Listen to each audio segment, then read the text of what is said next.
నిన్న వెస్ట్ బెంగాల్‌లో ఒక ఘోరం జరిగిందండి.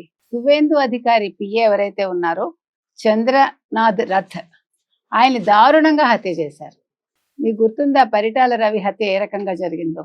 కొంచెం ఇంచుమించు దాన్ని తలదన్నేలాగా, తలపించేలాగా ఈ హత్య అయితే జరిగిందండి.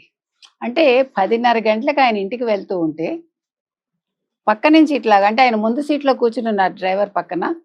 బుల్లెట్లు ఆయన గుండెల్లోంచి వెళ్ళిపోయాయి. 4 బుల్లెట్లు ఏకంగా.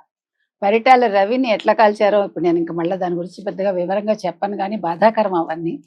సో ఇవాళ 41 ఏళ్ల చంద్రనాథ్ రథ్‌ని చంపారు అనే విషయాన్ని సువేందు అధికారి ఎవరైతే ఉన్నారో ఆయన చాలా కళ్ళనీళ్ళు పెట్టుకుని చెప్పడం జరిగింది. ఎందుకు చంపారు అనేది అర్థం కావట్లేదు. అయితే టీఎంసీ గూన్సే చంపారని మాత్రం అర్థమవుతోంది. సో దీని మీద మమతా బెనర్జీ చంపింది ఎవరైనా వాళ్ళ మీద చర్యలు తీసుకోవాలని అంటున్నారు. కానీ ఇవాళ వెస్ట్ బెంగాల్ పరిస్థితి ఎలా ఉందో ఇవాళ చంద్రనాథ్ రథ్ మరణం అనేది నిరూపిస్తోందండి.